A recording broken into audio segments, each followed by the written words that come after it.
Malcolm X said the future belongs to those who prepare for it today. So are you prepared for your next big leadership move? That's the mission of the 19th Annual Women's Leadership Conference on August 31st and September 1st at the MGM Grand Conference Center. Unite with a community of women and men, all professionals committed to growing their skills, their influence, and their impact. So they're ready to step into new horizons in their careers. Because great leaders never stop thinking, learning, and evolving. They're made, not born. To attend this year's Women's Leadership Conference, visit fwle.org today.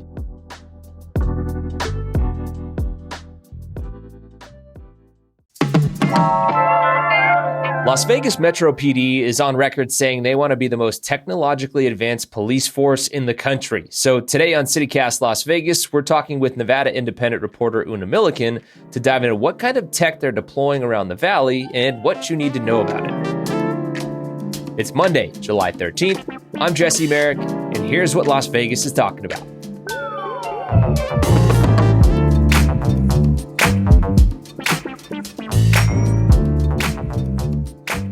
All right, Una, thanks for joining us today. This is going to be an interesting conversation. We're talking about tech, obviously not without some controversy here when it's related to policing. As we set the table for today's discussion, can you just explain some of the things that Metro PD is using in terms of the tech that they have available to them? So Kevin McMahill, the current sheriff, has said that he wants to be, like you said, he wants to be the most technologically advanced kind of police department in the nation. Mm-hmm. And he's put a big emphasis on technology. They built out their drone fleet, and they have a huge drone fleet compared to similar municipalities of a similar size. You know, they got a donation of Cybertrucks. We've seen that fleet, yeah. Yeah. And then, but they're using Flock, which is very common across the country. And then last year, the sheriff also announced that he wanted to create an AI initiative that has been not decided what it's going to be yet. They haven't released it, I think, publicly, nor have they allocated any funding for it, but they call it KVN. So they're embracing technology fully in a lot of ways. Yeah, in big time. I mean, today we're going to be talking a lot about drones. I hadn't actually seen them around the valley, but just last night, I happened to be laying down on the living room on the couch and looking out the window, and all of a sudden I saw one fly by. I was like, hey, there's the drone. I felt like the Leonardo DiCaprio meme where you're like sitting there pointing like, hey. You know? Oh my God. Yeah. Have you ever seen them around the valley at all, like outside of your reporting? Honestly, yeah, I think I have, but I'm never sure if it's a police drone or just somebody flying around, yeah. But there are really strict FAA like aviation laws. So, both police and non-police drones have like really strict regulations on where they can and can't fly. Mm-hmm. I mean, Metro does like over 2,000 flights per month. Yeah. So it's likely that you could have seen a police drone, and they post a lot of footage of their drone searches and stuff. So it's like very likely that you could have seen a drone for sure. And you said like 2,000 flights, that leads the country, right? Right now, Metro's actually pretty good about sharing their available data on this stuff. From what I can tell, yes, they are leading the country, but I do know that places like New York and San Francisco and Los Angeles are also expanding their drone fleets and looking to kind of use this system more. So why in particular are they able to do so many of them? Like, I know, again, they have said that they want to be the most technologically advanced, but why in particular so many drone flights here in the valley? Ben Horowitz is a tech venture capitalist who has co-founded A16Z with Mark Andreessen, another kind of similar type. And he has relocated to Las Vegas and kind of has taken an interest along with his wife, Felicia Horowitz, in Metro. They're the ones that donated the Cybertrucks, and they're also the ones that are donating a lot of this drone technology, as well as some of the Flock technology as well. Their view is that like public safety is really important, and through this kind of system where they donate to nonprofits that work with Metro, it doesn't have the same public scrutiny as it would if they had donated directly to the department directly. So a lot of this technology that I'm talking about was donated to this nonprofit called Friends of Metro. So it kind of goes in this like back route. So that's why Las Vegas has so much of this tech, is because we do have we have wealthy individuals who are dedicated to kind of building out this program in the city. And I guess so, like, it's kind of like, for lack of a better word, put lighter fluid on, Metro's use of tech and the acquiring of it by having it privately donated rather than using public funds. So I'm curious, like, if this is stuff that is so necessary, why the need for these private funds versus just using taxpayer dollars to acquire a lot of this stuff? Well, that is hard to answer. Nobody really knows for sure. A couple different experts have like different opinions on this. One is that this is like, in some of these cases, this is kind of new technology, especially some of the add-ons for the drones, like Flock Nova, which has like kind of a search system. It can be kind of a way to even introduce it to the department. As if I'm working in tech and I want law enforcement to take my product, but instead of kind of convincing them that I want them to buy this expensive tech, it's like, hey, I'll give you the first part of it. And then, if you like it and it works for your policing, then you can keep going with it. That's what some people think. Yeah, proof of concept in a sense. Yeah, exactly. So it's some of it's quite new, especially Flock too. And even some of this drone technology, like drones have obviously been around for a while, but some of the newer, it's like, they're becoming very sophisticated. So that is what some people think. Yeah, and obviously a lot of this stuff doesn't come without controversy. With Flock in particular, a lot of people kind of worried about like quote unquote Big Brother, watching and different things like that with privacy issues, potential misuse and possible cybersecurity issues and things like that. If they are so controversial overall, like why use them? Like, have we seen some measurable results from things like the Flock cameras in particular? That is a great question. And I think that's something that people across the country are trying to answer. Like, does this actually help, in policing? And that's like, when you ask people on the law enforcement side, they'll say, obviously it helps.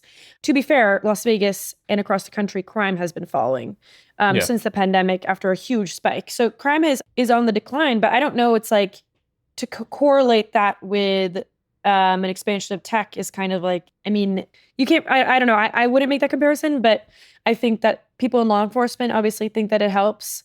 I think with the drones, the argument is that the response time is much quicker. So theoretically, you could have someone after a 911 call, you could have someone there in 20 minutes versus 45 minutes with traffic and streets and stuff. And that's the argument there. But no, as far as I know, I don't think that we've seen like concrete, tangible data that, these technologies in particular are what's leading to decreased crime like that. I don't think that there's evidence for that. I know for at least with one case in particular, I know, authorities here in Vegas, applauded the Flock cameras in terms of helping, find the Tesla arson suspect. I know that was a big key player in that. So I guess it's been pivotal in that regard. Have there been any big wins with the drones in particular that we can point to? Because again, 2,000 flights, it seems like a lot, and I know it's only going to continue to go up. Are there any cases in particular or just, I guess, instances where they've been used at a higher rate? Metro will post these wins that they have frequently. So you will see it. It's like nothing high profile. They haven't been used in anything like hugely high profile. There was like a guy that was fleeing from a stabbing and there's like the drone kind of pointing at him and you see the aerial shot and then the cops arresting him. And they posted several videos like that. I think it was used in one case to find a missing child through heat technology. But it's kind of like you see the video and it's like everyone's backyard is in the same shot. I think policing is always this push and pull between privacy and kind of wanting to solve crime and protect people. And it's going to be in that continuous tension for forever. And I think, the residents of Las Vegas have to decide like what they want to kind of protect and what they want to give up in this whole issue.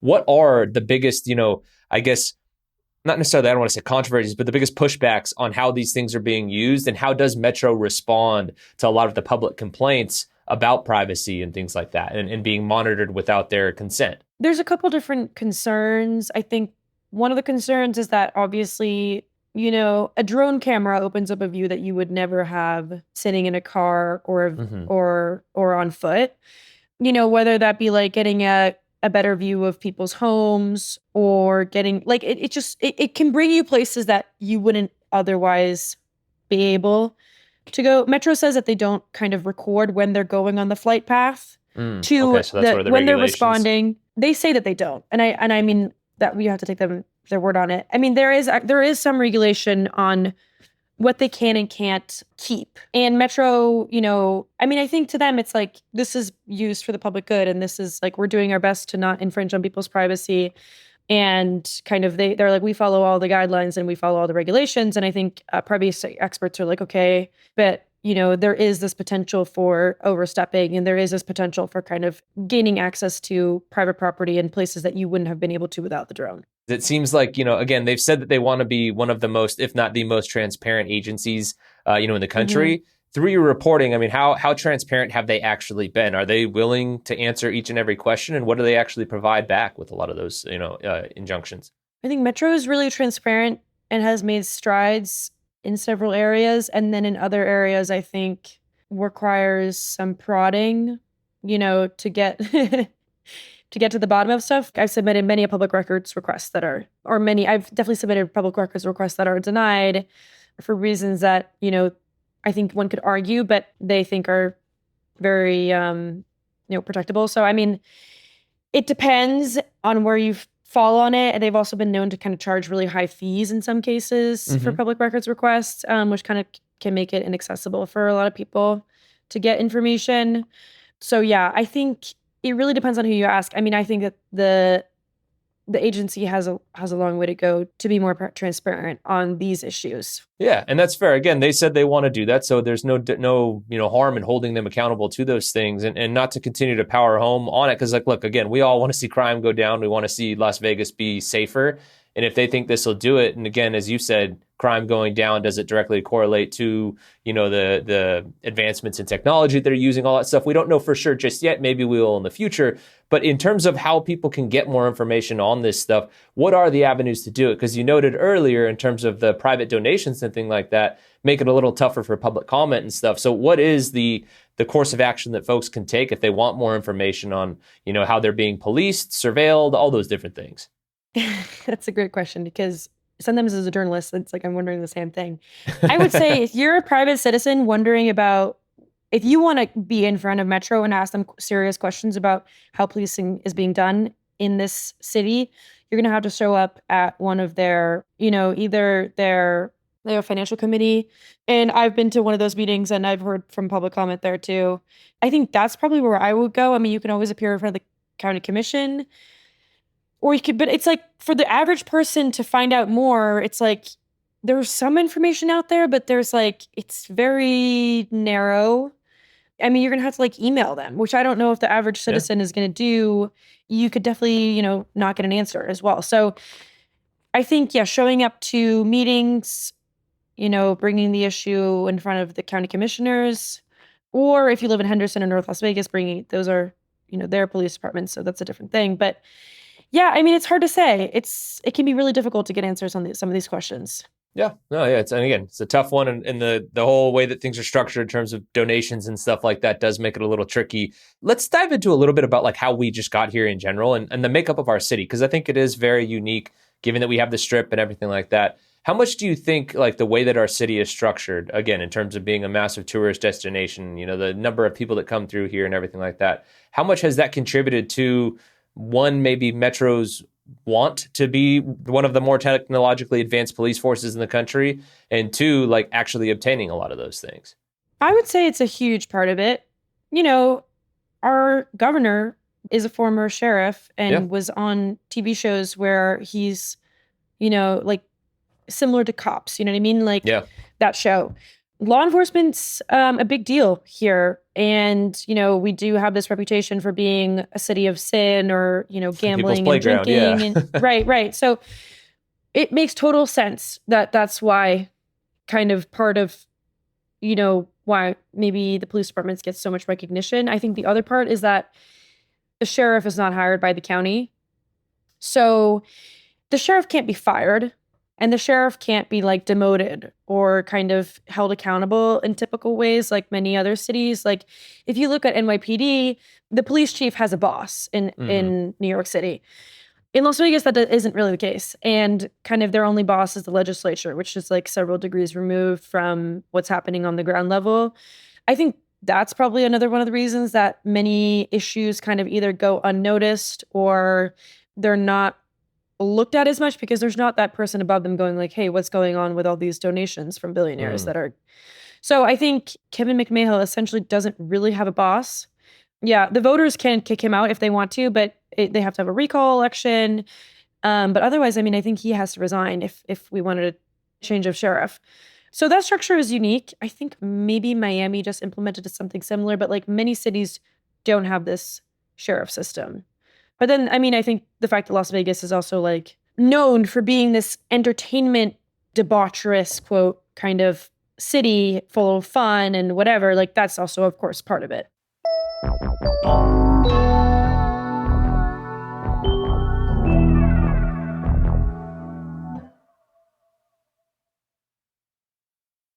In terms of what the future holds for us, given our structure and everything like that, like, do we see this slowing down anytime soon, or are they going to continue investing in this tech and everything like that, especially given the structure of how things are set up? No, I don't think this build out is slowing down at all. I mean, I think this is their goal. Like they want to be the most technologically advanced. They want all these things.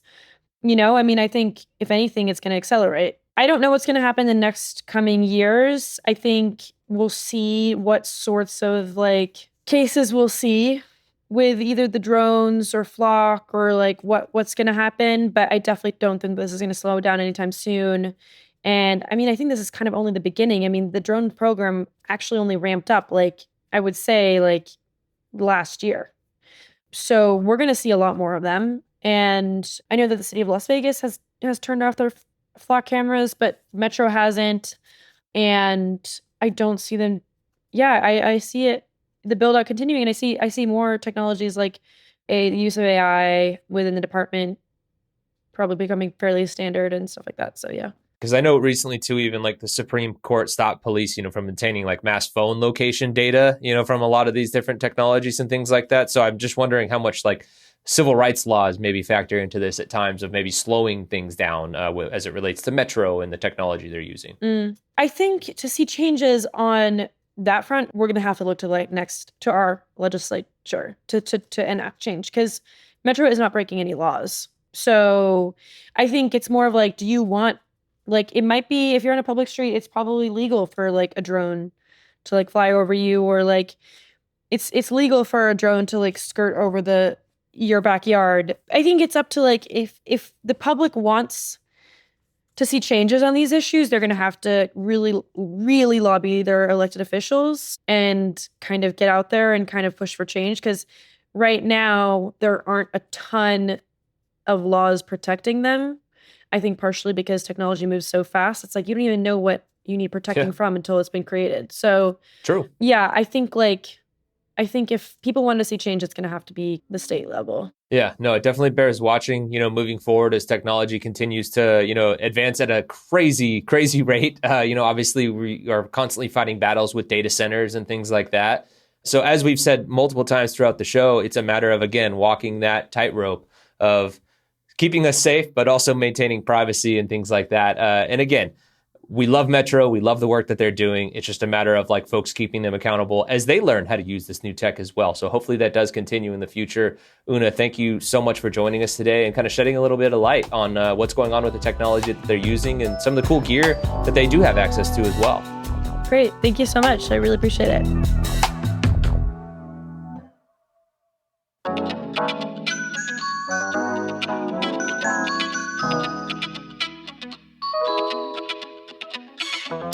That's all for today here on CityCast Las Vegas. If you enjoyed the show, why not tell a friend?